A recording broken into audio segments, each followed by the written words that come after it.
हमने पढ़ा था कि tools of analysis of financial statement कई तरह के थे।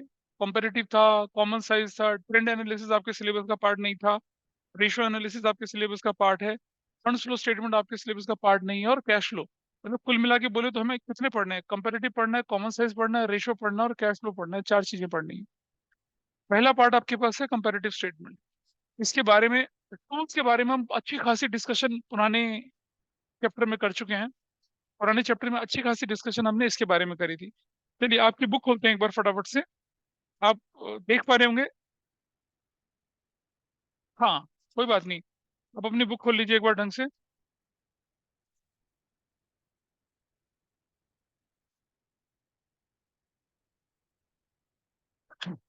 Tools of analysis of financial statement पहले पेज पे दे रखा है। पेज नंबर देखिए, क्या एडेंडम ए पॉइंट कुछ करके लास्ट में। एक्चुअली ये ना, ये, हाँ, ये वाला जो बुक, ये वाला पार्ट है जो बुक का, ये आपके थर्ड बुक का पार्ट होता था। लेकिन थर्ड बुक, तब तक थर्ड बुक जब उन्होंने छापी, इसकी श्योरिटी नहीं थी, क्योंकि पिछले साल इस सिलेबस का पार्ट नहीं था। इस साल इन्होंने सिलेबस में दोबारा इंक्लूड कर दिया उसको। हाँ, तभी लेट आई थी, तब उस बुक में उन्होंने छाप के इसको दे दिया। तो फर्स्ट और थर्ड बुक निकाल लेते हैं टाइम पे। सेकंड वाली बुक में कंपनीज एक्ट में छोटे मोटे बदलाव होते हैं, इसलिए उसको रोक के रखते हैं। कोई फर्क नहीं पड़ा उससे। आप देख रहे होंगे आपके पास टूल्स पे कंपैरेटिव स्टेटमेंट है, कॉमन साइज स्टेटमेंट है, रेशियो एनालिसिस और कैश फ्लो स्टेटमेंट है। फंड्स फ्लो स्टेटमेंट और ट्रेंड परसेंटेज आपके सिलेबस का पार्ट नहीं, उसको हम नहीं करेंगे। ठीक है। डेप्रिसिएशन रिवाइज करो। मीन, हाँ, छोटे बच्चा हो, कोई बात नहीं। छोटे बच्चे रिवाइज करते रहते हैं चीजों को। चलिए, तो देखिए, इसका मतलब क्या है? इसका मतलब है कंपैरिजन ऑफ कंपोनेंट और elements in item of balance sheet या statement of profit and loss for 2 और मोर ईयर्स। जब आप 2 या 2 से ज्यादा साल के लिए कंपैरिजन करते हैं, कंपोनेंट किसके? बैलेंस शीट के या statement of profit and loss के, वो बेसिकली क्या कहलाता है? आपका कंपैरेटिव स्टेटमेंट कहलाता है। अब मैं थ्योरी पे लेके चल रहा हूँ। वहां जो थ्योरी थी बहुत हल्की सी थी, यहाँ उस टॉपिक स्पेसिफिक थ्योरी है। थ्योरी बहुत जरूरी है सीयूटी के लिए, और आपके बोर्ड एग्जाम के लिए भी जरूरी है। इसीलिए मैं देख रहा है हर चैप्टर में आपको थ्योरी बहुत डिटेल में देने की कोशिश कर रहा हूँ। इनफैक्ट जब मैं रेशियो शुरू कराऊंगा बहुत डिटेल में, आपको पहले एक क्लास तो पूरी थ्योरी पे डिपेंड करेगी, पूरा का पूरा थ्योरेटिकल एस्पेक्ट उसको कवर करेंगे, तब हम प्रैक्टिकल को शुरू करेंगे। ठीक है जी। इसे कंपैरेटिव स्टेटमेंट बोला जाता है। आपने देखा होगा, अगर हम कंपैरेटिव स्टेटमेंट अगर 2 या 2 से ज्यादा सालों के लिए बने, और 2 या 2 से ज्यादा फर्म के लिए बने, तो उसे क्या बोलते हैं हम लोग? अगर देखिए, एक बात समझिएगा, अगर हम अगर हम कंपैरिजन कर रहे हैं किसका? फाइनेंशियल स्टेटमेंट का 2 या 2 से ज्यादा सालों के लिए, एक ही ऑर्गेनाइजेशन का, एक ही ऑर्गेनाइजेशन के रेवेन्यू का, एक ही ऑर्गेनाइजेशन के रेवेन्यू फ्रॉम ऑपरेशंस का, cost of revenue from operation का कंपैरिजन कर रहे हैं, इंट्रा फर्म कंपैरिजन बोलेंगे, विद इन द फर्म ये कंपैरिजन होता है। ठीक है जी। लेकिन अगर आप क्या करते हैं, 5 साल की इंफॉर्मेशन एक फर्म की, 5 साल की इंफॉर्मेशन दूसरी फर्म की, और क्या कर रहे हैं, 5 साल के रेवेन्यू का, 5 साल के कॉस्ट ऑफ रेवेन्यू फ्रॉम 5 साल की नॉन करंट लायबिलिटी का, करंट लायबिलिटी का कंपैरिजन करते हैं, तो किस कैटेगरी में चला जाता है? वो इंटर फर्म कंपैरिजन की कैटेगरी में चला जाता है। नीचे चलें जरा। कंपैरेटिव स्टेटमेंट को जो है हम लोग उसे हॉरिजॉन्टल एनालिसिस भी बोला जाता है। ये आपको बताया था क्यों बोला जाता है, क्योंकि 1 साल, 2 साल, 3 साल इनका कंपैरिजन इस तरह से चलता है। यहाँ इंफॉर्मेशन एब्सोल्यूट फॉर्म में और परसेंटेज फॉर्म में प्रेजेंट करी जाती है। ऑब्जेक्टिव क्या है? इससे क्या होता है? डेटा प्रेजेंटेशन सिंपल और कंपेरेबल बन जाता है। भाई आप आपके पास है नॉन करंट लायबिलिटी 50 करोड़ की, पिछले साल में, इस साल 45 करोड़ की, क्या कंक्लूजन निकलेगा? लेकिन जब नहीं, 5 करोड़ तो निकला, लेकिन 5 करोड़ पिछले साल से कंपेयर करूंगा, परसेंटेज के फॉर्म में निकल आएगा। Then it will give you meaningful comparison. ये भाई पिछले साल के मुकाबले इतना था, उससे पिछले साल के मुकाबले इतना था। तो year after year we are showing increasing trend या डिक्रीजिंग ट्रेंड, ये आपको पता चलता है। इससे ट्रेंड पता चलते हैं, जैसे अभी हमने बोला। इससे स्ट्रेंथ और वीकनेस पता चलती है हमारी। कैसे पता चलेगी? आपकी प्रॉफिटेबिलिटी कितनी है, आपकी फाइनेंशियल पोजीशन कैसी है, वो सारी की सारी स्ट्रेंथ और वो सारी की सारी वीकनेस आप परसेंटेज फॉर्म में पता लगा सकते हैं। और आप क्या कर सकते हैं? दूसरी फर्म या दूसरी इंडस्ट्री के साथ इस डेटा को कंपेयर कर सकते हैं। आपके डेटा को आप दूसरी फर्म से, दूसरी इंडस्ट्री से कंपेयर कर लीजिए। फोरकास्टिंग और प्लानिंग में भी आपको हेल्प करता है। ये सारे के सारे इसके क्या थे? ऑब्जेक्टिव या एडवांटेजेस, जहां तक हमने बोला। अच्छा, क्यों इंपॉर्टेंट है? शेयर होल्डर के लिए क्यों इंपॉर्टेंट है? शेयर होल्डर ओनर होते हैं, ठीक है। वो जानना चाहते हैं कि before we take any decision, क्या डेटा या जो हमारा अकाउंटिंग इन्फॉर्मेशन हमारे फेवर में चल रही है नहीं चल रही, हमारी gross profit ratio increasing trend show कर रही है, हमारी cost of goods sold decreasing trend show कर रही है, ऑब्वियसली हम अच्छा करने वाले हैं। तो ऐसे में आपको इंपॉर्टेंट फैसले लेने में आसानी होती है। कंपैरेटिव स्टेटमेंट इस तरह से हेल्प करता है आपको, डिसीजंस लेने में और प्लान करने में आपको हेल्प करता है। इससे आपकी परफॉर्मेंस आप क्या कर सकते हैं, पास्ट परफॉर्मेंस को, करंट परफॉर्मेंस को आप इवेलुएट करते हैं, उसकी इफेक्टिवनेस देखते हैं और डिसीजन लेने में आपको हेल्प करता है। लेंडर्स, लेंडर कौन होते हैं भाई, जो हमें लोन देते हैं। वो कंपेयर करते हैं हमारे पिछले सालों को प्रॉफिट को, वो हमारे पिछले साल की कॉस्ट को, वो हमारे प्रॉफिट बिफोर टैक्स को प्रॉफिट आफ्टर टैक्स को कंपेयर करते हैं।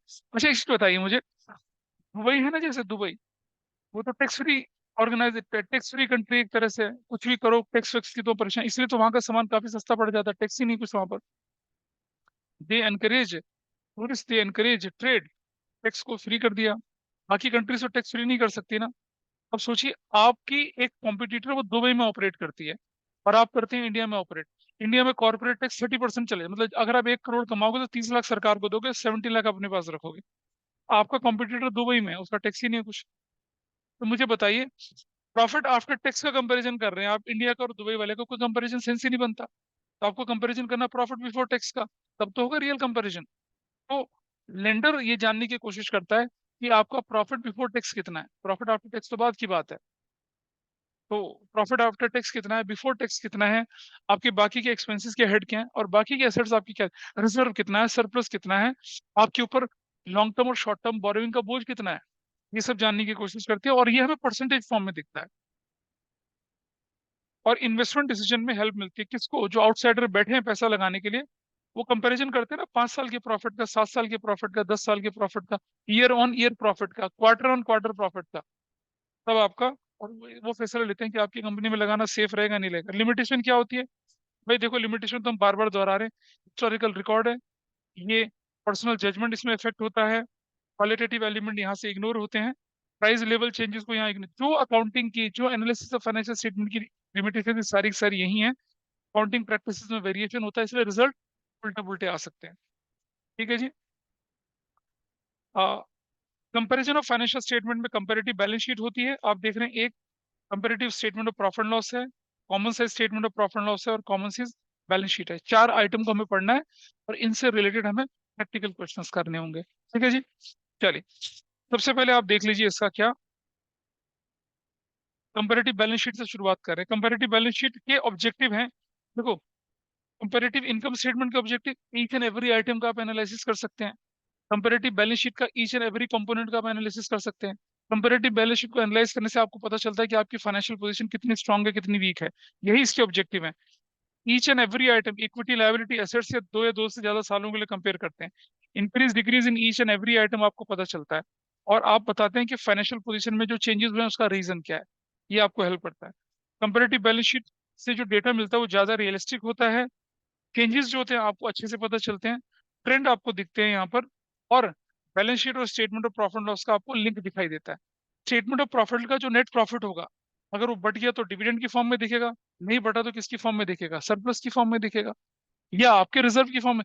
भाई जो रिजर्व क्रिएट करते हो प्रॉफिट से तो क्रिएट करते हो, तो आपको क्लियर क्लियर रिलेशनशिप दिखेगी भाई आपके पास प्रॉफिट कितना था, कितना आपने उसमें से रिजर्व बनाए, कितने को आपने क्या करा सरप्लस के रूप में शो कर रहे हो, और कितने को आपने अपने लॉसेस को राइट ऑफ करने के लिए लगाया, and it helps in planning as well. चलिए आइए देखें जरा, ये आपके सामने फॉर्मेट दिख रहा है, आपको देख रहे हैं आप पेज पे फॉर्मेट, आपके पास नोट नंबर है, प्रीवियस ईयर है, करंट ईयर है, एब्सोल्यूट चेंज है, और क्या है, परसेंटेज चेंज है। This is fine. चलिए एक बार देखते हैं।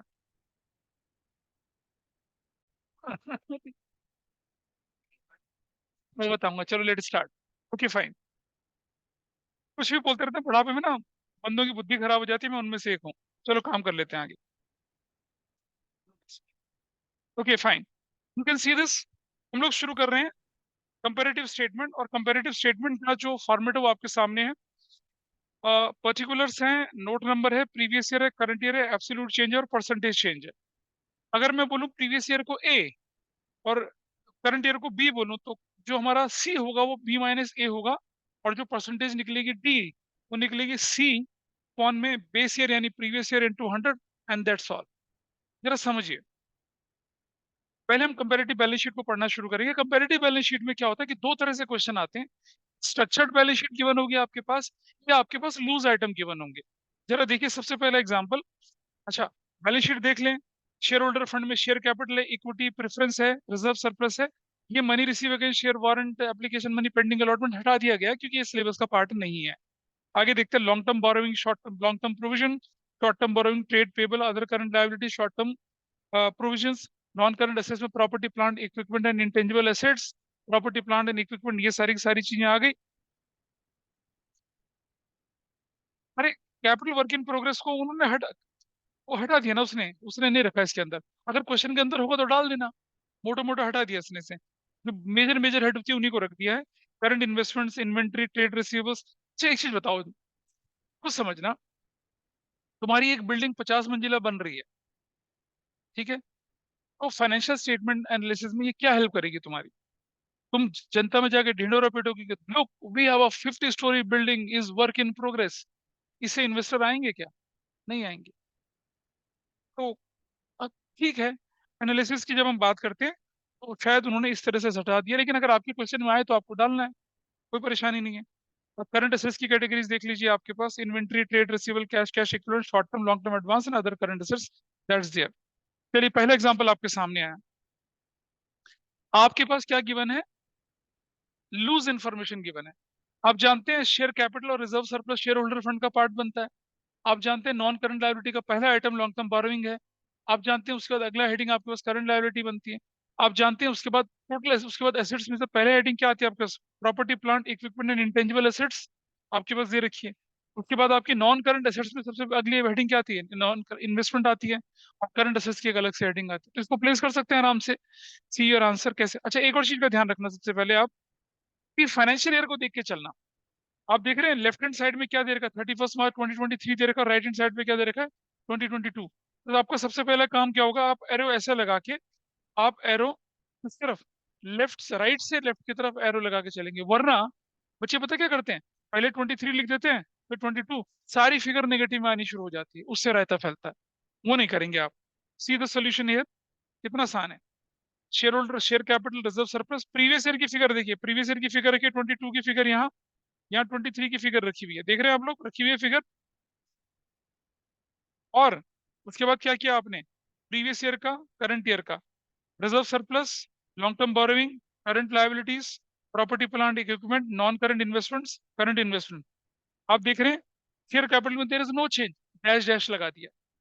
रिजर्व सरप्लस में देयर इज अ चेंज, लेकिन वो चेंज क्या है? डिक्रीजिंग है, तो ब्रैकेट में रख दिया। और 6 लाख 4 लाख डिवाइडेड बाई 10 कर दो, कितना है? 40% आया। 1 लाख डिवाइडेड बाई 15 आया तो 6.6% आया। मतलब पॉइंट के डेसिमल के दो प्लेस तक आप लेके चलेंगे इसको। और 50,000 डिवाइडेड बाई 45 है तो 1.11 आया। ऐसे ही टोटल का 250 डिवाइडेड बाई 50 लाख 40 50,000, ये 4.59 आया। ऐसे ही आप जरा एसेट्स में चले गए, 10 डिवाइडेड बाई 25 40% आया। 450 डिवाइडेड बाई 15 लाख 30% आया। 8 डिवाइडेड बाई 14.50, और सबसे लास्ट में 4.59। And that's your comparative balance sheet, खत्म हो गया। कोई बहुत मुश्किल तो नहीं था। लूज आइटम है, प्लेसिंग करना आपको आता है, काम हो जाएगा। अच्छा, अब अगला एग्जांपल देखिए आपके सामने, पूरी की पूरी स्ट्रक्चर्ड बैलेंस शीट की बना है, दे रखिए। देखो अगले एग्जांपल, एग्जांपल नंबर कौन सा बोल रहे हैं हम लोग? 2। क्या ऑनलाइन में लोग देख पा रहे हैं इसे? Example number 2। Yes yes sir. Sir. तो शेयर होल्डर फंड भी है, लॉन्ग टर्म बोरोइंग भी है, ट्रेड पेबल भी है, प्रॉपर्टी प्लांट। आपको कुछ नहीं करना, एज इट इज उतार के नीचे रख लेना है। देखिए, हाँ, हाँ, पहले 22 रखेंगे, फिर 23 रखेंगे। अच्छा सुनो, जब भी कभी आपके पास क्वेश्चन आए तो इसे आप अटेम्प्ट कर सकते हैं, कोई बुराई नहीं है इसमें। प्रीवियस रखिए, करंट रखिए, और एब्सोल्यूट चेंज तक निकाल लीजिए। परसेंटेज मत निकालना। रीजन, कई बार परसेंटेज ना डिफिकल्ट होनी शुरू हो जाती है, फिर अपने ऊपर सेल्फ डाउट हो जाता है कि यार हो पाएगा नहीं हो पाएगा। तो परसेंटेज वाला पार्ट को खाली कर दीजिए। क्वेश्चन 4 नंबर का आना है। 4 में से 1 नंबर तो मिल जाएगा जब आप ये सब लिख लेंगे।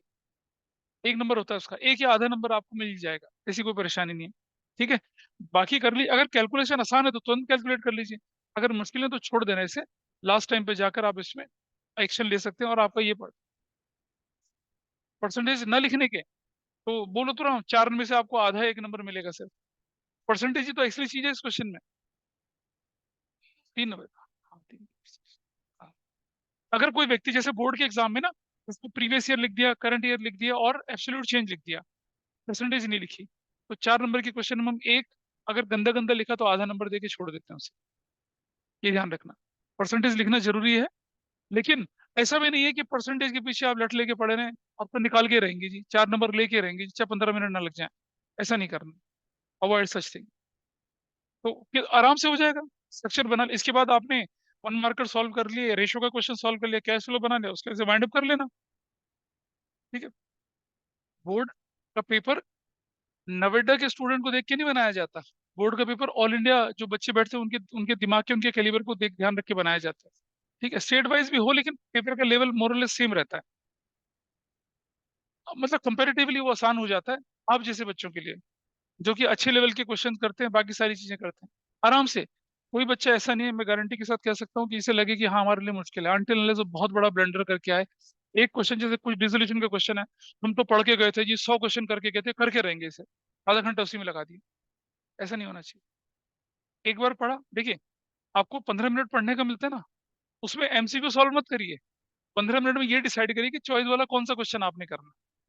अगर आपने एक सही क्वेश्चन चॉइस में पकड़ लिया, you are the winner. 15 minute वसूल हो गया। 1 मार्कर तो कभी भी हो जाएंगे सॉल्व, उसमें क्या है। लेकिन लोग बहुत बड़ी गलती करते हैं, चोरी चोरी चुपके चुपके 1 मार्कर पे निशान लगा रहे होते हैं। नहीं,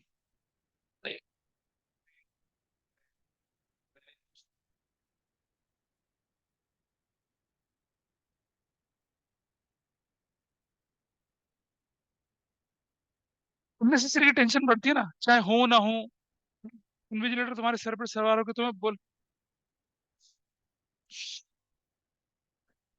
चाहे पता हो ना हो, लेकिन अननेसेसरी तुम्हारे ऊपर प्रेशर तो क्रिएट हुआ ना। क्यों? अवॉइड करो ऐसी सिचुएशन को। दूसरे दूसरे सेंटर में जाकर कभी किसी टीचर से मुठभेड़ नहीं करनी है। ठीक है, फिर अपने ईगो पे आ जाए तो फिर तुम्हारी लग जाएगी वहां पर। ओ, 60,000, 6 लाख निकला एब्सोल्यूट चेंज। निकला ना? कैसे निकलवाया? सी बराबर है बी माइनस ए। बी क्या चीज है बता जरा, करंट ईयर। ए क्या प्रीवियस ईयर। बी में से प्रीवियस ईयर घटा दूंगा, आंसर निकल आएगा। बोल बाबा। और फिर परसेंटेज कैसे निकलनी है, जो एब्सोल्यूट निकला उसको प्रीवियस ईयर से डिवाइड कर दो, 100 से मल्टीप्लाई कर दो, you will get it. So simple.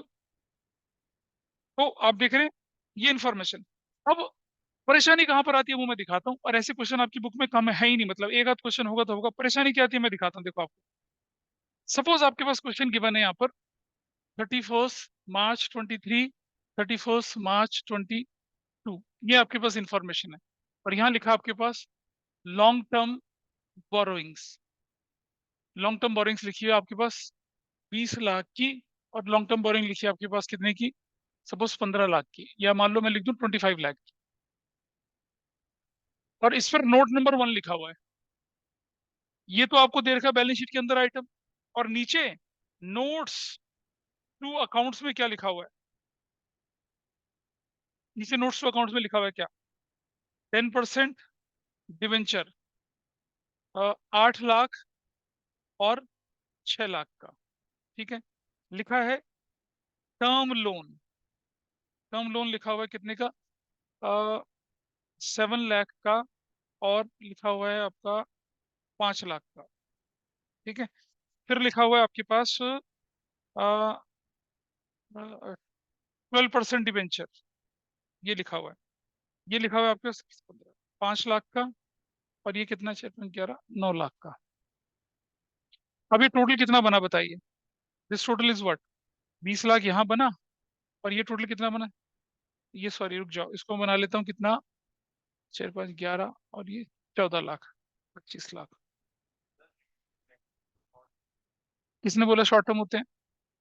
किसने बोला? जब आपकी बैलेंस शीट में डिबेंचर लॉन्ग टर्म बोरोइंग के अंदर दे रखे तो तुम शॉर्ट टर्म कैसे बोल दोगे भाई? क्वेश्चन के अंदर जो इन्फॉर्मेशन है, डिबेंचर प्राइमरीली हम लॉन्ग टर्म लेके चल रहे हैं। अगर आपकी करंट लायबिलिटी में शॉर्ट टर्म डिबेंचर दे रखे तो उसका मैं कुछ नहीं कर सकता।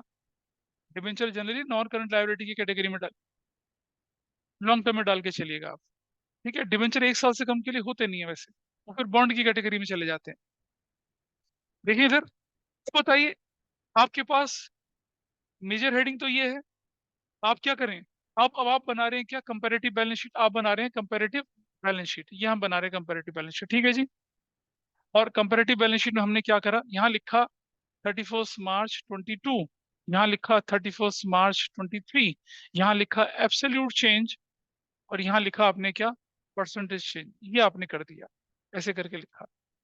अब आप क्या करते हैं, एक आम बच्चा क्या करेगा, ये लॉन्ग टर्म बोरोइंग उठाएगा ऐसे, जहां भी जो भी हेडिंग को लॉन्ग टर्म बोरोइंग लिखेगा उसको, और कैसे कैलकुलेट करेगा, प्रीवियस ईयर का लिखेगा 25 लाख, करंट ईयर का कितना लिखेगा 20 लाख, और क्या लिखेगा 5 लाख, ठीक है। अब ब्रैकेट करके क्या कर देगा ये, 5, और कितना हो जाएगा 5, 5 lakh divided by 5 lakh divided by 25 lakh into 100, 5 5 बराबर 20% लिख के ब्रैकेट में 50 पालेगा, गलत हो जाएगा। ऐसा नहीं करना है आपको। क्यों नहीं करना है आपको, मैं बताता हूँ, आपको ऐसा नहीं करना है। अगर किसी आइटम के विथ रिस्पेक्ट टू आपको नोट्स में वो आइटम गिवन है, तो लॉन्ग टर्म बोरोइंग पे अंडरलाइन करिए, लिखिए एक एक आइटम, 10% डिवेंचर लिखिए, टर्म लोन लिखिए यहीं पर ही, और क्या करिए 12% डिवेंचर लिखिए।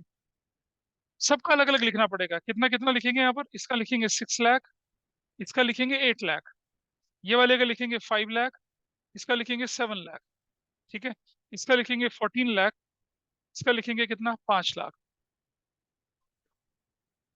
लॉन्ग टर्म के कंपोनेंट जो नोट से उठा के अंदर डालने हैं, पता चलन, हाँ, नोट्स के आइटम उठा के बैलेंस शीट के अंदर डालना है, तब लिखना है। बताइए, जब मैंने पहले फिगर लिखी थी तब मीनिंगफुल कंपैरिजन बन रहा था, या अब मीनिंगफुल कंपैरिजन बन रहा है, क्योंकि तब तो क्या दिख रहा था, तब आपको क्या दिख रहा था, ये 25 लाख से घटकर कितना 5 लाख का डिक्रीज हुआ है, लेकिन एक्चुअल में देखें तो ये कितना हुआ है, ये 2 लाख बढ़ा है, ये 2 लाख बढ़ा है, और ये 9 लाख घटा है। लेकिन वैसे हमारे पास क्या इन्फॉर्मेशन निकल कर आ रही थी कि सिर्फ 5 लाख का डिक्रीज हुआ है। तो that is why you have to avoid such thing. तो अगर आपके पास नोट्स में अगर कोई इन्फॉर्मेशन दे रखी है, तो चुपचाप से बैलेंस शीट में जाइए अपना, इस हेडिंग को क्या बनाएंगे, इस हेडिंग को बना लेंगे टॉप टॉप वाली हेडिंग, और ये सारे के सारे कंपोनेंट यहाँ रख के इंडिविजुअली कंपोनेंट का क्या करेंगे, कंपैरिजन करके दिखाएंगे, कंपैरिजन की परसेंटेज निकाल के दिखाएंगे। आई होप ऑनलाइन में everybody is okay with this. समझ में आई बात। क्वेश्चन तो दुनिया भर के सॉल्व कर लो तुम, अब ऐसे इलस्ट्रेशन है नहीं, ये बड़ी परेशानी है। हाँ भाई, जिसने नहीं पढ़ा वो गड़बड़ करेगा, पहले तो दिमाग सोचने में लगा कि करूं क्या इसका।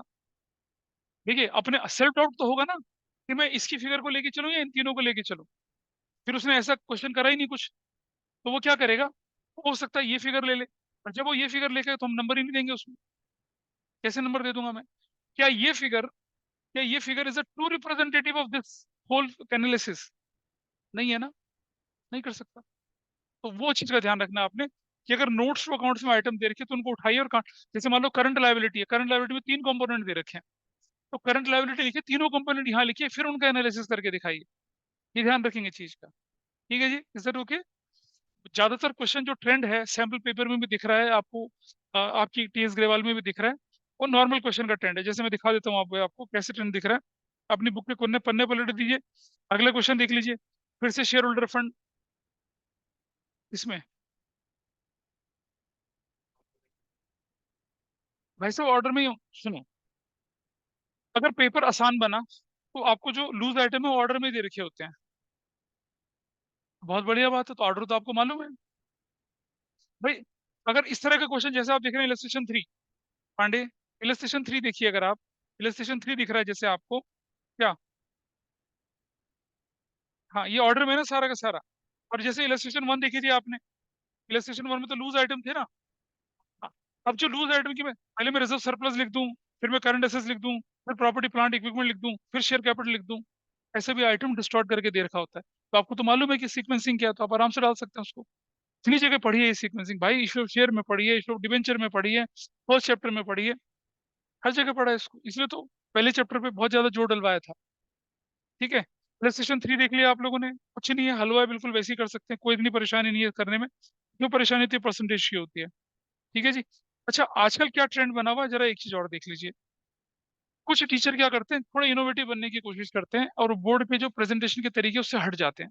अब वो क्या करते हैं, ये आपके सामने कंपैरेटिव स्टेट बैलेंस शीट बनवाने के बाद कहते हैं कमेंट और कर लीजिए, कमेंट लिखिए, और तो कमेंट मैं बताता हूँ कैसे, देखो जरा देखिए आपके पास इलस्ट्रेशन 3 हमारे पास है, इलस्ट्रेशन 3 को जब मैं देख रहा हूँ तो शेयर कैपिटल क्या शो कर रही है, 50% इंक्रीज शो कर रही है।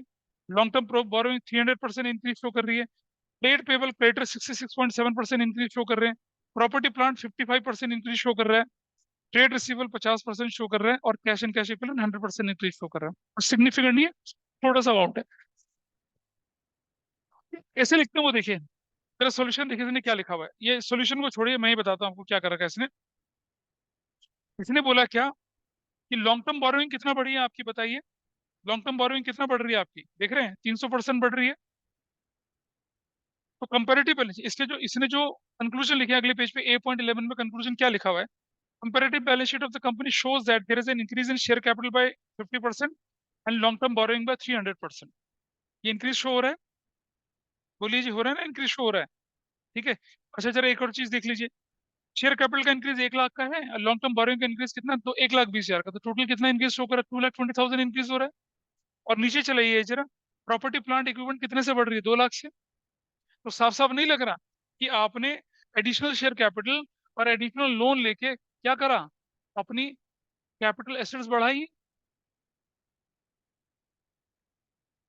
दिख रहा है बढ़ाई है। परसेंटेज पे मत जाइए, एब्सोल्यूट फिगर पे जाइए। आप देखिए आपके शेयर कैपिटल और लॉन्ग टर्म बोरोइंग का टोटल क्या है। भाई किसी का माइक चालू है भाई। Hello, is it clear. तो यही उन्होंने क्या कर दिया, कंक्लूजन लिख दिया। Fixed assets increase by 2 lakh during the financial year. This fact shows that company has utilized major portion of funds raised through issue of shares and long-term borrowing to acquire fixed assets. आ गया conclusion. ठीक है जी। अच्छा, utilising fund, अब क्या बोलना चाहते हैं। अगर आप अपने फंड को कैपिटल एसेट्स की एक्विजिशन में लगा रहे हैं, that is a healthy sign for the business. It means you are growing, you are in the process of expansion. अच्छा है बिजनेस के लिए। ठीक है जी। बस खत्म कर दिया ये लिख के। एक ही चीज रिफ्लेक्ट हो रही है यहाँ पर। बाकी कैश छुटपुट 20,000 10,000 से बढ़ रहा है, उससे कोई फर्क नहीं पड़ता।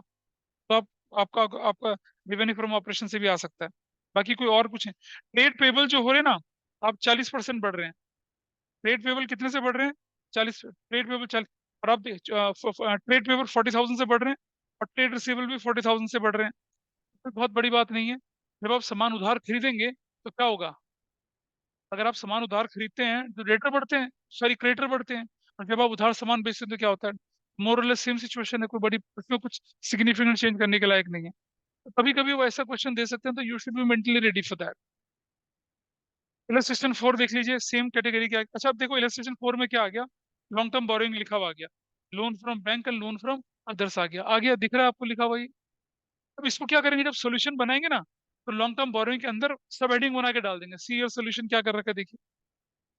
वही कर रखा है ना, नॉन करंट, हाँ यही कर रखा है ना, बिल्कुल वैसे ही कर रखा है, तो वैसे ही करना है आपको। देखो ना हो रहा, इज इट ओके। तो प्रीवियस ईयर डाला, करंट ईयर डाला, उसके बाद डिफरेंस निकाल लिया, और फिर परसेंटेज निकाल लिया, करना यही है। ठीक है, सारी की सारी चीजें इसी तरह से चलनी है। तो अब मैं बैलेंस शीट को हटा के अब I am moving towards the क्या, comparative statement of profit and loss, इसमें चलते हैं। और कुछ नहीं है, सिर्फ परसेंटेज कैलकुलेशंस हैं और आइटम की प्लेसिंग है बस, और उससे ज्यादा कुछ नहीं। इसलिए तो पहले चैप्टर पे बहुत सारा जोर लगाया था हम लोगों ने। Comparative statement of profit and loss, जब हम इनकम स्टेटमेंट के, statement of profit and loss के आइटम को कंपेयर करते हैं एक साल के दूसरे साल से, एक आइटम को दूसरे आइटम से, तो क्या कहलाता है ये कंपैरेटिव स्टेटमेंट, और ये भी हॉरिजॉन्टल एनालिसिस ही है। ठीक है जी। ये ऑब्जेक्टिव क्या होते हैं, रेवेन्यू और एक्सपेंस के एक एक आइटम को क्या करना, एनालाइज करना, इंक्रीज डिक्रीज पता करना है इनका, और एक से ज्यादा साल के डेटा को कंपेयर करना, और डिटरमाइन करना कि फाइनेंशियल पोजीशन में जो चेंजेस हुए हैं किस वजह से हुए हैं। बिना फोन की जिंदगी चलती नहीं ना तुम्हारी, तो रिकॉर्डिंग में जाता सब कुछ यार, दिस इज टू बैड। कैसे बनाते हैं आइए देखिए नीचे आपके सामने। और याद है चैप्टर 1 पढ़ते समय हमने डिटेल में देखा था, रिवेन्यू फ्रॉम ऑपरेशन को हमने क्या बोला था, cash sales plus credit sales is total sales minus sales return कर देंगे तो क्या निकल कर आएगा, revenue from operations. Other income, sales के अलावा जो भी इनकम है अदर इनकम है आपकी। फिर कॉस्ट ऑफ मटेरियल कंज्यूम है, फिर purchase of stock in trade है, फिर चेंज इन इन्वेंट्री है, फिर एम्प्लॉय बेनिफिट एक्सपेंस, फिर finance cost, depreciation amortisation and other expenses. अच्छा अब मुझे बताइए cost of revenue from operation को अगर मुझे कैलकुलेट करना है, कौन कौन से आइटम जोड़ूंगा? ऑनलाइन में कोई बताएगा मुझे? Which all item I will include? ये आपके पास ए से लेकर 2 4 6 7 आइटम है, ए टू जी तक। You have 7 items, A to G तक 7 आइटम आपके पास है। दिख रहे हैं 7 आइटम? किस किस को जोड़ के हमारा निकलेगा cost of revenue from operation? किस किस को जोड़कर निकलेगा? किस किस को जोड़ के निकलेगा बताइए? शुरू के 3 आइटम कौन कौन से वाले? कॉस्ट ऑफ मटेरियल कंज्यूम जोड़ेंगे एक, purchase of stock in trade जोड़ेंगे दो, और चेंजेस इन इन्वेंट्री को जोड़ेंगे तीन। क्या निकल आएगा आपका? कॉस्ट ऑफ मटेरियल, नहीं, cost of revenue from operation. ठीक है जी। कॉस्ट ऑफ मटेरियल कंज्यूम कैसे निकलता है? Opening stock plus purchase plus closing minus closing stock, ऐसा निकलता है। अच्छा सुनो, नहीं बेटा, एम्प्लॉय बेनिफिट एक्सपेंस अगर डायरेक्ट होगा तो जोड़ेंगे, कोई इंडिकेशन ना हो तो इनडायरेक्ट मान के जोड़ दीजिए उसको। अदर एक्सपेंसेस अगर डायरेक्ट होगा तो जोड़ेंगे, ना दे रखा हो तो क्या करेंगे? छोड़ देंगे उसको। एक बार हमने अपने स्कूल के पेपर में क्वेश्चन दिया, revenue from operations, other income, मतलब net sales plus other income, और लिख दिया cost of goods sold, wages, salary, ये सब चीजें डाल दी। अब लोगों ने क्या करा, कॉस्ट ऑफ गुड्स सोल्ड भी लिखी, वेजेस भी लिखी, सैलरी भी लिखी। जब आप कॉस्ट ऑफ गुड्स सोल्ड लिख रहे हैं तो आप वेजेस थोड़ी लिखेंगे, डायरेक्ट एक्सपेंस तो कॉस्ट ऑफ गुड्स सोल्ड में इंक्लूड है। वहां गलती कर दी, बहुत कुछ कट गया, मतलब उसके बाद सब कुछ गलत हो गया नीचे, ऐसा करके। नहीं बेटा समझ, फर्स्ट 3 आइटम को जोड़ने से तो सीओजीएस निकलता है। अगर आपके क्वेश्चन में फर्स्ट 3 आइटम भी दे रखे हैं और cost of revenue from operation भी दे रखा है, तो पहले 3 आइटम को हटाइए, cost of revenue from operation रखिए। आपके पास क्वेश्चन में cost of revenue from operation भी दे रखा है और चेंज इन इन्वेंट्री भी दे रखी है, तो चेंज इन इन्वेंट्री तो उसके अंदर इंक्लूड है ना, क्यों लिखूंगा उसको मैं? क्या? हाँ, नोट्स अकाउंट्स में कैसे दिखते हैं वो मैं बताऊंगा अभी थोड़ी देर में आपको। अभी क्वेश्चन जो सॉल्व करेंगे तो देखिए, टोटल रेवेन्यू में से टोटल एक्सपेंस माइनस करेगा तो क्या निकल आएगा? Profit before tax. उसमें से टैक्स माइनस करेंगे तो क्या निकल आएगा? Profit after tax. इतना ही करना होता है, इससे ज्यादा आपको कुछ नहीं करना होता। अब एक चीज ध्यान रखेंगे, अगर लॉस होगा तो विल यू पे टैक्स? भाई प्रणय, लॉस में टैक्स भरोगे? नहीं, सरकार को बोलोगे लो लो, हाँ, ले लो टैक्स ले लो, कमी पड़ रही है, नहीं भरेंगे। तो कभी अगर प्रॉफिट बिफोर टैक्स ब्रैकेट में आ जाए, यानी कि माइनस में आ जाए, तो उस साल टैक्स आपको नहीं भरना है, टैक्स का कंपैरिजन नहीं करेंगे उस साल। चलिए आगे थोड़ा। अरे बेटा ये एनालिसिस है, ये एनालिसिस है। फाइनेंशियल स्टेटमेंट जब बनाते हैं, इनकम स्टेटमेंट, वहां तो लॉस दिखाते ही हैं। आप अकाउंटिंग नहीं कर रहे हैं, आप एनालिसिस कर रहे हैं, तो एनालिसिस में लॉस के ऊपर टैक्स तो देना ही नहीं है। लेकिन जब आप फाइनेंशियल स्टेटमेंट बनाते हैं, स्टेटमेंट ऑफ प्रॉफिट लॉस बनाते हैं, तब आपने देखा भाई आपका रेवेन्यू फ्रॉम ऑपरेशन हो गया कम, और आपका आपका cost of revenue from operation ज्यादा होगा, आपको ग्रॉस लॉस आ गया। ग्रॉस लॉस को आगे बढ़ा के आप कहाँ ले जाते हैं? प्रॉफिट लॉस में ले जाते हैं, फिर सारे इनडायरेक्ट एक्सपेंस इंडायरेक्ट इनकम जोड़ते हैं, फिर भी आपका लॉस आया। वहां तो दिखाएंगे ये सारा कुछ, यहाँ थोड़े दिखाएंगे। यहाँ अगर लॉस आ गया तो उसके आगे टैक्स कैलकुलेट ही नहीं होगा, वैसा चलेगा। एग्जाम्पल देखिए आपके सामने, रेवेन्यू फ्रॉम ऑपरेशन गिवन है आपके सामने, यहाँ पर हमने रेवेन्यू फ्रॉम ऑपरेशन लिख दिया। एक्सपेंसेस आपके सामने, उसको छोड़ दिया, अदर इनकम को ले लिया, अदर इनकम यहाँ जोड़ दी, और क्या निकाल लिया? टोटल रेवेन्यू निकाल लिया। और सुनो, प्रीवियस ईयर की फिगर यहाँ रखी और करंट ईयर की फिगर यहाँ रखी, यानी कि जब भी क्वेश्चन आपके पास आएगा, एरो ऐसा लगाना है आपने, ऐसा है, राइट से लेफ्ट की तरफ एरो लगाना है। अच्छा, एक बार बोर्ड ने चतुराई दिखाई, पहले 2022 दिखा दिया, फिर 2023 दिखा दिया, लेकिन बच्चे लोगों ने फिर से एरो मार दिए। तो आपको क्वेश्चन को ढंग से पढ़ना है, प्रीवियस ईयर पहले रखना है, करंट ईयर को बाद में रखना है। मतलब पहली साइड लेफ्ट में, फिर राइट में, और फिर एब्सोल्यूट चेंज। अच्छा जी, एक्सपेंस का एक ही आइटम था, वो भी रख लिया। देखो भाई, 12 - 6 आया तो प्रॉफिट आफ्टर टैक्स आ गया। क्योंकि टैक्स रेट दे ही नहीं रखा, तो प्रॉफिट आफ्टर टैक्स ही मानेंगे उसको, टैक्स तो नील है। और फिर क्या किया? एब्सोल्यूट चेंज, फिर किया percentage change, and your question is done. आगे चलते हैं, तो ये तो थोड़ा वैसा क्वेश्चन था। 2014 का क्वेश्चन देख लीजिए आपके पास, revenue from operation other income है, see the solution. Revenue from operation other income बना के टोटल रेवेन्यू बनाया, एक्सपेंस का एक ही आइटम था वो माइनस करा, प्रॉफिट बिफोर टैक्स आया। टैक्स कितना बोला? 50%। देखो बेटा, 4 लाख का 50%, 9 लाख का 50%, इन दोनों का डिफरेंस 5 लाख, इन दोनों का परसेंट 125। और जो टैक्स आया वो भी कितना है, देखें, टैक्स आपके पास पूरी फिगर निकल कर आई, वो निकाल ली। और आपके पास क्या है कि प्रॉफिट आफ्टर टैक्स आ गया। कंपेरेटिव इनकम स्टेटमेंट बनाना कंपेरेटिव बैलेंस शीट से ज्यादा आसान होता है, क्योंकि इसमें आइटम ही बहुत गिने चुने होते हैं। लेकिन एग्जामिनर यहाँ पर भी कुछ चालबाजियां खेलता है। कैसे खेलता है आगे अगले एग्जाम्पल में देखिए। अब क्या करता है कि वो इन्फॉर्मेशन सीधे ना देके आपको परसेंटेज देता है। जैसे देखिए अगला एग्जाम्पल नंबर 7।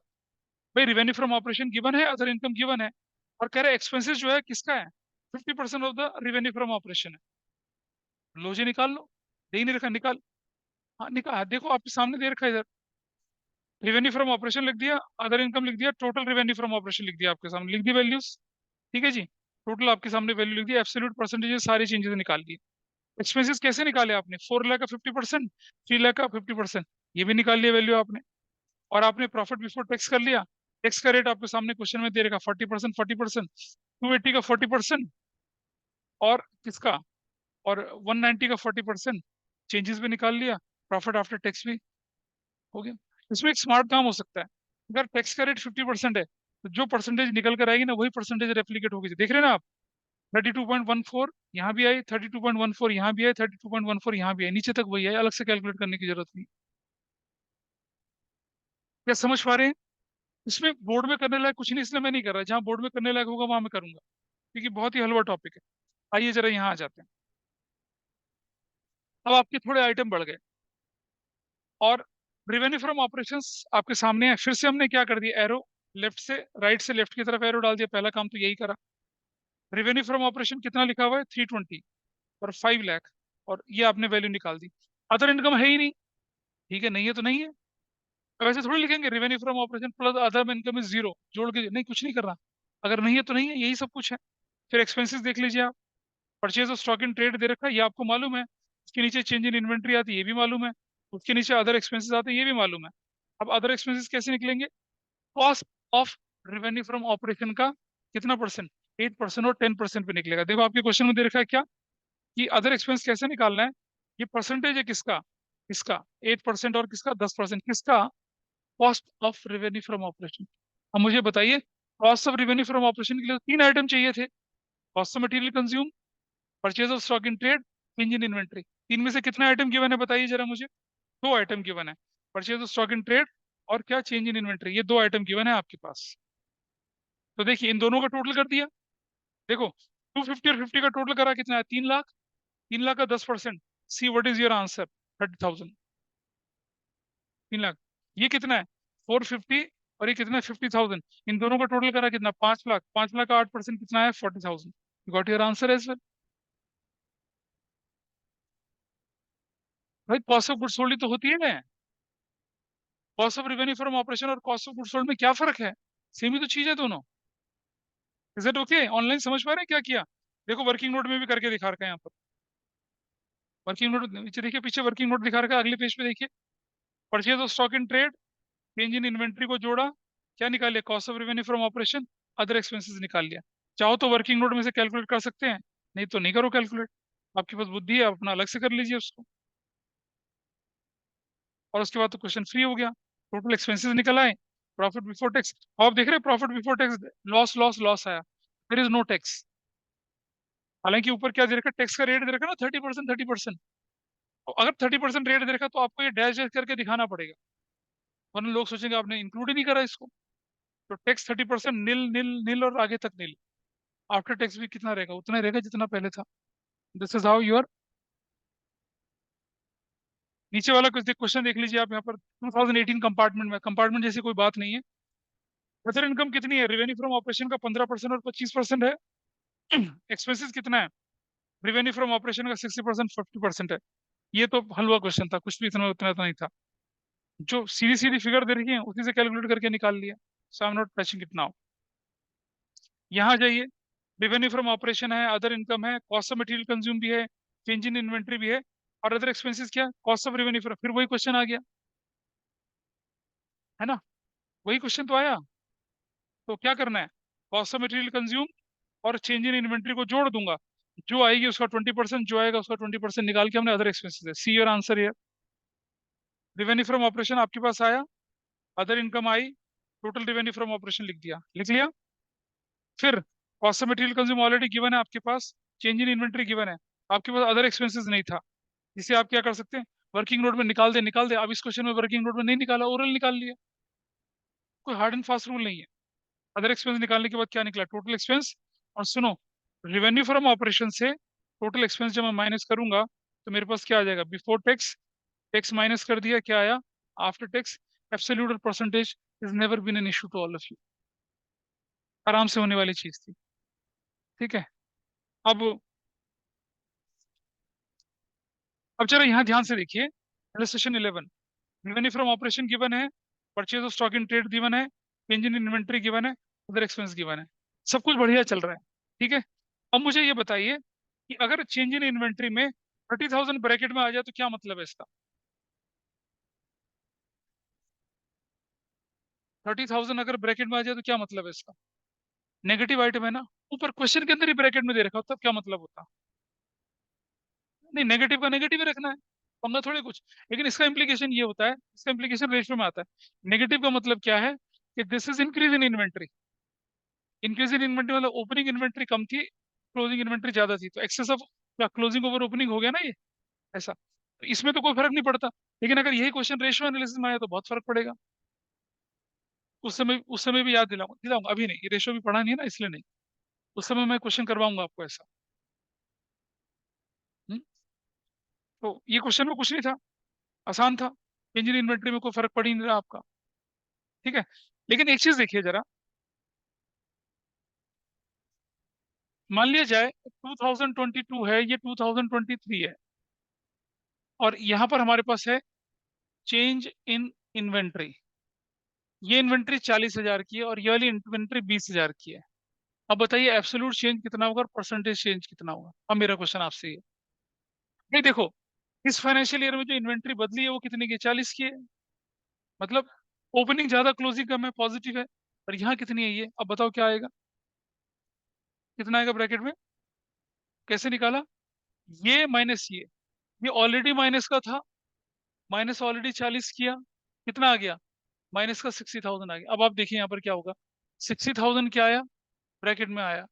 अच्छा, अपॉन में कितना कर रहा हूँ, ये एब्सोल्यूट चेंज हो गया।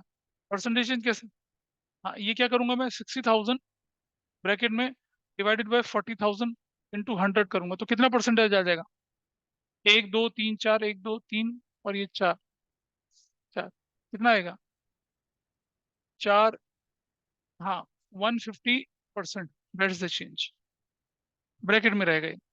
अच्छा एक चीज देखिए, अगर अगर ये 40,000 होता है ऐसे ब्रैकेट में और ये 20,000 होता, तब क्या आता, यहाँ कितना लिखते हैं मुझे जगह पे, तो देखो 20 माइनस माइनस तो कितना हो जाता, 60,000 पॉजिटिव हो जाता। और इधर कितना करते हैं, यहाँ देखिए, यहाँ देखिए, यहाँ देखिए जरा, 60,000 अपॉन में 40,000 इंटू 100।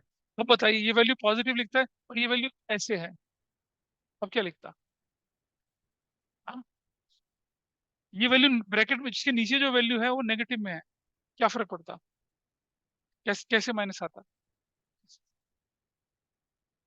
नहीं नहीं, मैं कह रहा हूँ ये क्वेश्चन एग्जाम में आ जाए दिमाग में गड़बड़ होने लग जाती है, इसका मैं समाधान बता रहा हूँ।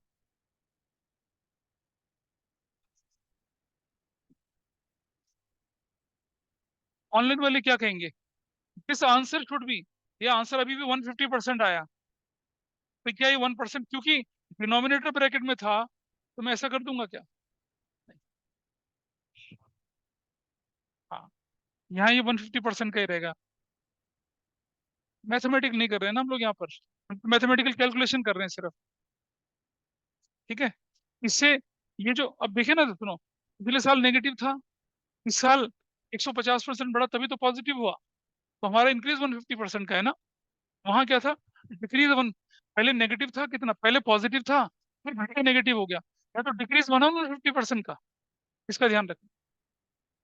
नहीं, न्यूमरेटर के होने से फर्क पड़ रहा है, ध्यान रहेगा इस चीज का। आगे बढ़ते हैं थोड़ा सा, अब आ जाते हैं कॉमन साइज स्टेटमेंट पर। ठीक है। कॉमन साइज स्टेटमेंट को वर्टिकल स्टेटमेंट भी बोला जाता है, और वर्टिकल बोलते हैं, क्रॉस सेक्शनल बोलते हैं। हमने सेकंड चैप्टर में अच्छा खासा डिस्कशन किया था, है ना, चार चार पांच पांच सिनोनिम्स बताए थे इसके बारे में। इसके ऑब्जेक्टिव क्या होते हैं, analyse change in individual item of income statement, individual item का चेंज आप देखता है, इससे ट्रेंड पता चलता है इनकम एक्सपेंसेस का, और एफिकेसी का भी हमें पता चलता है, एफिशिएंसी का पता चलता है।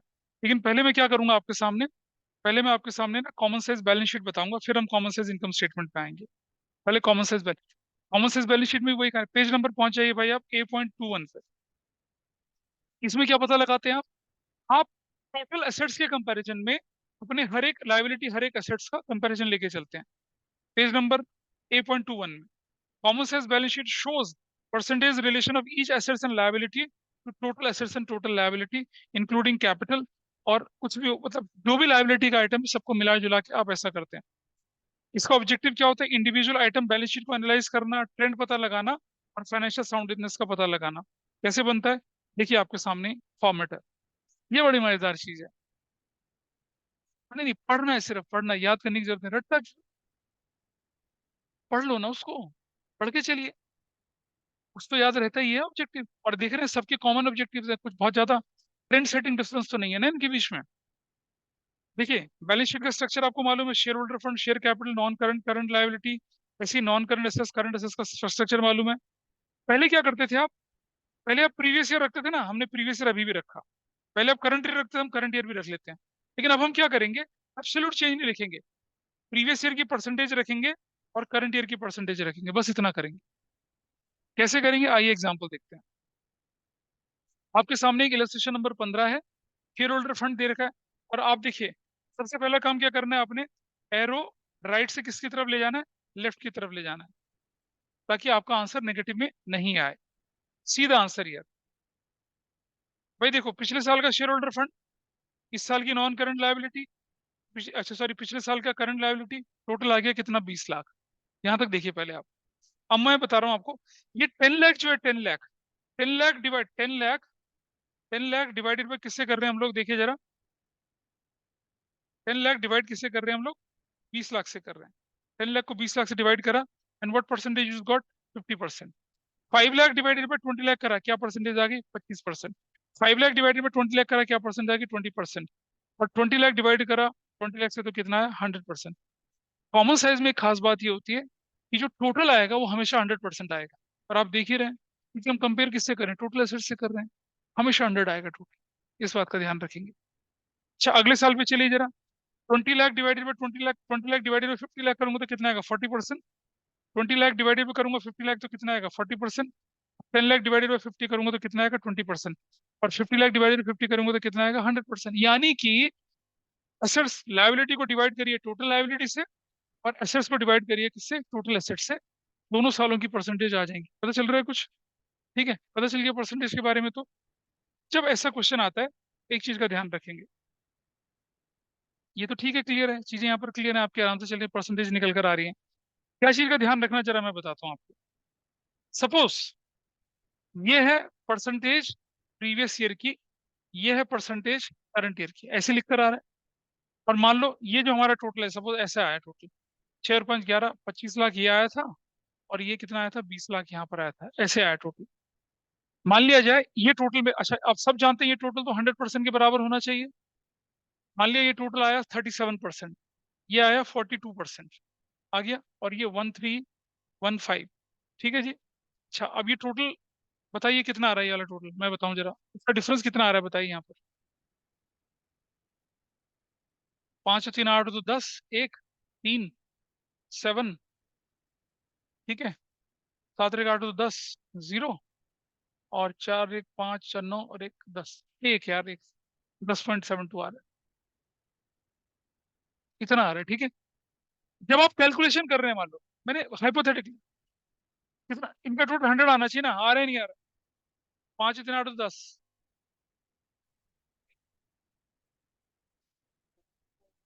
हाँ 20 पॉइंट।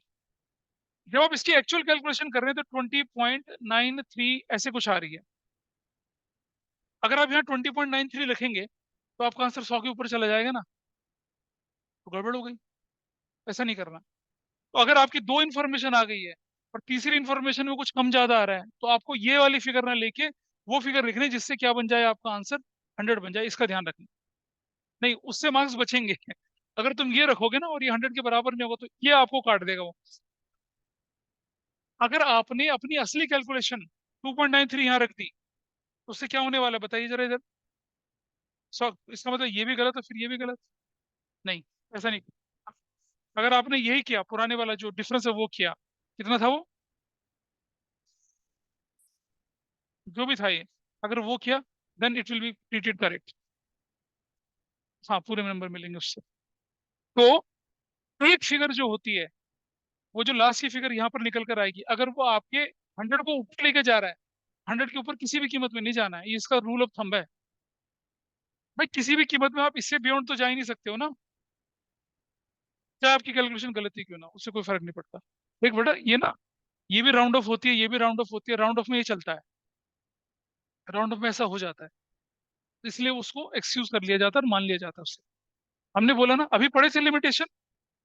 रुक तो सही, हमने भी लिमिटेशन पढ़े थे ना, इन्फ्लुएंस बाय पर्सनल बायस। तुम इसे राउंड ऑफ कर रहे हो, पांडे जी इसे राउंड ऑफ कर रही हैं, तीसरा वाला इसे राउंड ऑफ कर रहा है, तो फिर वैल्यूज तो अलग अलग होंगी ना, ये पर्सनल जजमेंट आ जाता है। भाई सबको मालूम है कि 0.5 के ऊपर राउंड ऑफ करना है, 0.5 के नीचे नहीं राउंड ऑफ करना। तो तुमने क्या करा, जैसे मान लो ये फिगर आई तुम्हारे पास सामने आई, 5-1 आई, पांडे कहती है 5-1 क्या है यार, जीरो ही कर देते हैं इसे, क्या राउंड ऑफ करना है इसे। तुमने क्या कर दिया, 5-1 था इसको, तुमने इसको 6 कर दिया, गलत थोड़ी माना जाएगा। या तुमने क्या कर दिया, इसको 0.51 था, तो 0.5 को ना 38 नहीं कर देना कभी भी आगे, 0.519 आया, तुमने क्या कर दिया इसको 37.52 कर दिया। पांडे ने क्या किया, इसको 37.51 ही रखा, ऑब्वियसली डिफरेंस आएगा ना लास्ट फिगर में, वो चल जाता है। पहली दो फिगर अपनी एक्यूरेट रखिए, लास्ट वाली फिगर को बैलेंसिंग फिगर बना के कर दिए कैलकुलेट। लेकिन अगर आपकी पहली फिगर भी गलत हो तो फिर तो रायता फैलेगा। इसके लिए कंडीशन ये है कि पहली दोनों फिगर आपकी ठीक से कैलकुलेट हो। किसी भी कंडीशन में total must not go beyond क्या, 100, इसका ध्यान रखना है आपने, इसके बियॉन्ड आपने नहीं जाना है। भाई रुक जाओ तुम अब, इलेस्ट्रेशन 16 पे आइए। अब की बार आपको लूज इन्फॉर्मेशन गिवन है भाई, दे रखी है, लेकिन आपको मालूम है शेयर होल्डर फंड के नीचे नॉन करंट लायबिलिटी, फिर नॉन करंट, फिर करंट लायबिलिटी, फिर नॉन करंट एसेट्स, फिर करंट एसेट्स प्लेस कर दिया इजीली, और आप परसेंटेज निकाल लिया। आसान है, इजीली हो गया। अच्छा, कई बार ये क्वेश्चन क्या होता है, एक ही साल की इन्फॉर्मेशन दे रखी होती है, कॉमन साइज तो एक साल का भी हो सकता है। तो मैंने बताया था ना, 2012 में एक बच्चा जो एसआरसी से नहीं पहुंच पाया था, ऐसी क्वेश्चन एग्जाम में आया, 2012 के एग्जाम में क्वेश्चन आया था, और परसेंटेज बहुत मुश्किल थी, नोएडा वाले सेट की, आउटसाइड दिल्ली की सेट की, दिल्ली वाले सेट की आसान थी। उस लड़के ने 4 नंबर को हासिल करने के लिए करीब करीब 25 मिनट लगा दिए, कि कैलकुलेशन ज्यादा मुश्किल थी उसकी, 7-8 आइटम थे, और वो पूरा थर्ड पार्ट जो होता है 20 नंबर का होता है, 40 मिनट में सॉल्व करना होता है, और 25 मिनट उसने लगा दिए सिर्फ कॉमन साइज कंपेरेटिव में, फिर कैश फ्लो ही बचा, प्रेशर बन गया। 100% लाने वाला बच्चा था, 95 पे अटक गया जाके, स्कूल टॉपर नहीं बन पाया, किस्मत में नहीं था उसका, गड़बड़ हो गया मामले, सिर्फ एक। बाकी इको में 100 लाया, इंग्लिश में 100 लाया, बिजनेस स्टडीज में 100 लाया, लेकिन अकाउंटेंसी में 95 लाया, लेकिन जो दूसरा वाला था, भले ही 99 नहीं थे, लेकिन ओवरऑल टोटल में वो टॉपर बन गया, उसका नाम आ गया। लेकिन वो बच्चा, लेकिन अब मैं उन दोनों बच्चों की कहानी सुनाऊं ना, आपको समझना जरा। जो बच्चा टॉपर बना उसका नाम था Karan Ratnam. He got admission in SRCC and he has done his IIM Ahmedabad से एमबीए। वो बच्चा उसी बैच में, परसेंटेज उसकी भी एसआरसीसी के लायक थी, उसको भी एसआरसीसी मिला, वो एसआरसीसी में भी कॉमन का टॉपर बना फिर, एंड ये सक्सेस, जिसके 95 आए थे। उसने फिर वहां अपना बदलापुर, अब एसआरसीसी के ऑनर बोर्ड में गोल्ड मेडलिस्ट बंदा हुआ है, बी कॉम ऑनर्स का, वहां टॉपर बना, यूनिवर्सिटी टॉपर बना इनफैक्ट वो, हाँ केशव कंसल उसका नाम। ठीक है जी, दो मेरे छोटे से स्कूल में 2012 बैच की बात कर रहा हूँ। तो केशव कंसल बना फिर वो, और आज वो एक लड़का आईआईएम अहमदाबाद का पढ़ा हुआ अच्छा खासा कर रहा है, ये भी एक वेल एस्टेब्लिश चार्टर्ड अकाउंटेंट है, और बहुत अच्छी ऑर्गेनाइजेशन में काफी अच्छी पोजीशन पे है। दोनों एसआरसीसी के थे, लेकिन स्कूल की कसक जो थी, अब रहती तो रहती है, सिर्फ एक छोटी सी गलती, यही यही चैप्टर था ये वाला, अदरवाइज दूसरा वाला बच्चा पूरा साल उससे कहीं ज्यादा अच्छा था। लेकिन दोनों काफी केपेबल थे एंड बोथ आर। तो इससे सबक ये भी मिलता है कि अगर कभी आपको सक्सेस नहीं मिलती तो हिम्मत नहीं हारनी, आगे इंतजार कर रही होती है, और ज्यादा बड़ी सक्सेस आपका इंतजार कर रही होती है। ठीक है, और इससे ये भी नहीं फर्क पड़ता कि अगर आप केपेबल नहीं है, तो आप भी अपनी मेहनत से सक्सेसफुल या टॉपर को हराकर आगे बढ़ सकते हैं, और उसी के बराबर आपको सक्सेस मिल सकती है, उसी के बराबर आप मुकाम हासिल कर सकते हैं। ठीक है, चलते हैं थोड़ा सा आगे। आ, एक सुखी व्यक्ति के लिए ना, थोड़ा सा फिलोसफी आ जाती है बीच बीच में। सुखी व्यक्ति के लिए तुलसीदास जी ने बोला था पूत सपूत तो काहे धन संचय, और पूत कपूत तो काहे धन संचय। लोग क्या करते हैं, पैसा इकट्ठा करते हैं अपनी नेक्स्ट जनरेशन के लिए। तो तुलसीदास जी कहते हैं कि अगर आपकी नेक्स्ट जनरेशन केपेबल होगी तो खुद ही धन इकट्ठा कर लिया, आपको जरूरत क्या है। और आपकी नेक्स्ट जनरेशन अगर नालायक होगी तो आपकी इकट्ठे हुए पैसे को बर्बाद कर देगी, तो भी धन संचय की जरूरत क्या है। थोड़ा ऐश की जिंदगी काटिए, जो आपके सामने अच्छे से निपटाइए, अपने दायित्व है उनका निर्वाह करिए, 100% दीजिए अपनी चीज का, leave rest of the things to the god. आगे बढ़ते हैं। लोग ना बड़ों की बात और आंवले का स्वाद बाद में पता चलता है।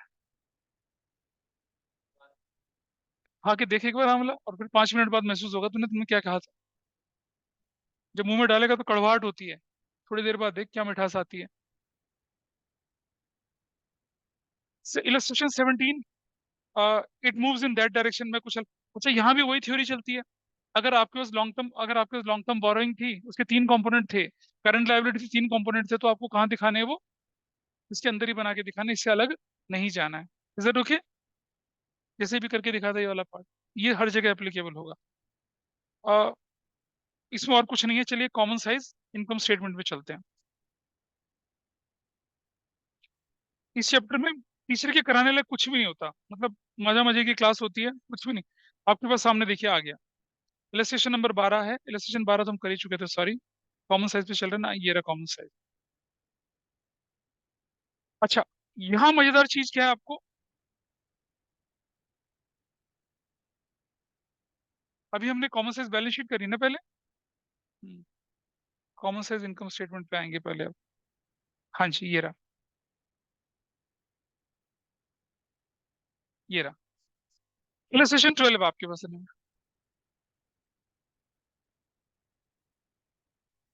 अरे, मैं गड़बड़ हो रही है, देखो ऊपर क्वेश्चन में लिखा, rearrange the following in the form of comparative statement of profit and loss. गलत बोल रहा हूँ, ऊपर क्या होना चाहिए था यहाँ पर, common size statement of profit and loss, ठीक कर लीजिएगा। Revenue from operation other income जानते हैं आप, ठीक है। फिर एक्सपेंस में पहला item purchase of stock in trade, change in inventory, other expenses, आपने बिल्कुल एज इट इज उसे अरेंज कर लिया भाई अरेंज। अब इस मेथड की सबसे खास बात देखिए क्या करना। भाई वहां हम क्या करते थे, टोटल ऑफ एसेट से डिवाइड करते थे, टोटल ऑफ लाइबिलिटी से डिवाइड करके आंसर निकालते थे हर साल का।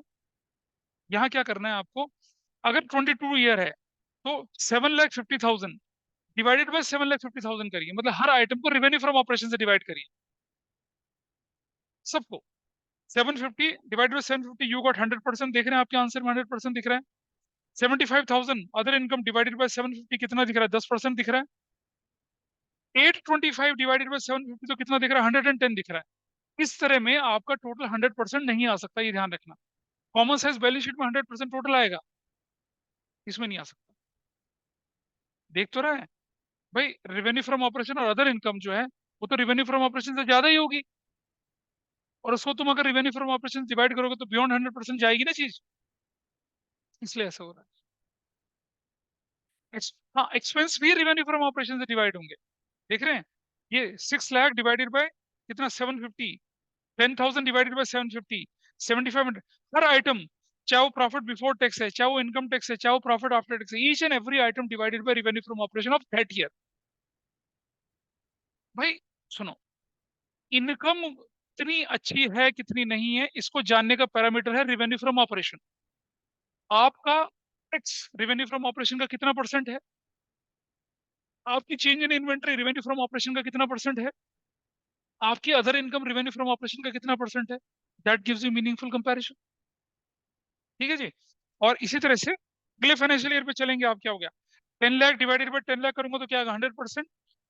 1 लाख डिवाइडेड बाय करूंगा तो कितना आएगा, 10%। 11 लाख डिवाइडेड बाय 10 करूंगा तो 110%। और फिर आप देख रहे हैं 750 डिवाइडेड बाय, मतलब each and every item divided with respect to what, that year's revenue from operation only.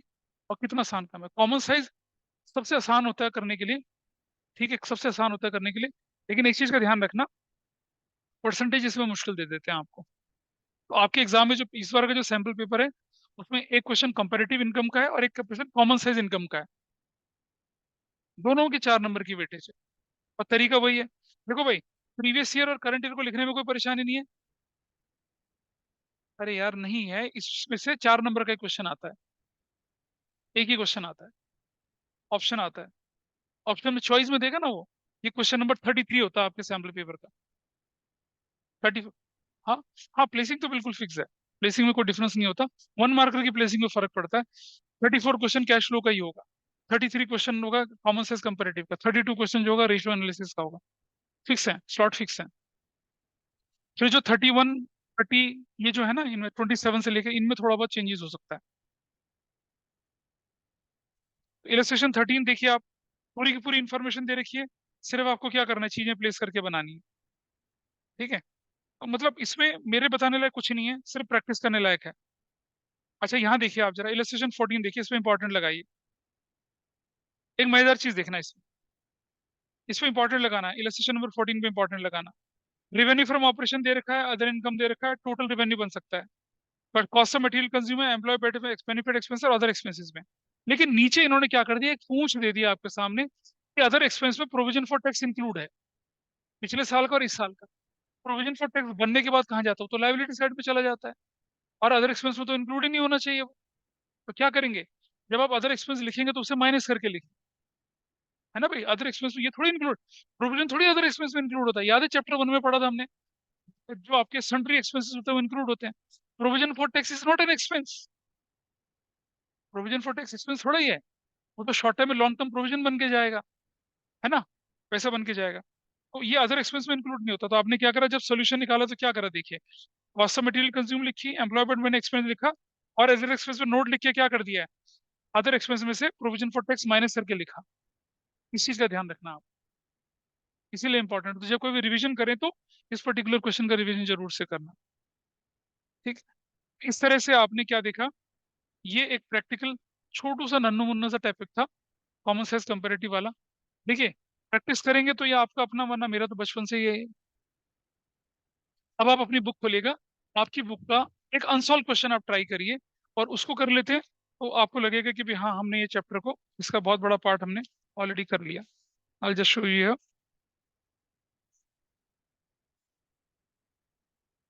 Exercise भी चलिएगा।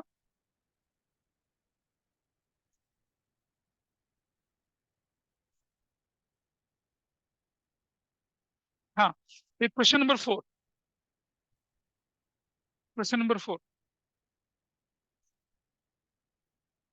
नहीं, क्वेश्चन नंबर 6 है आपकी बुक का, page number A.33, question number 6 करेंगे। क्वेश्चन नंबर 6, क्वेश्चन 6 है, पेज A.33 का, इसे सॉल्व करिए अपने आप। समझ रहे हैं ना, इसके नोट्स में दे रखा है, नोट्स वाले आइटम को क्या करना है, यू नो वेरी वेल।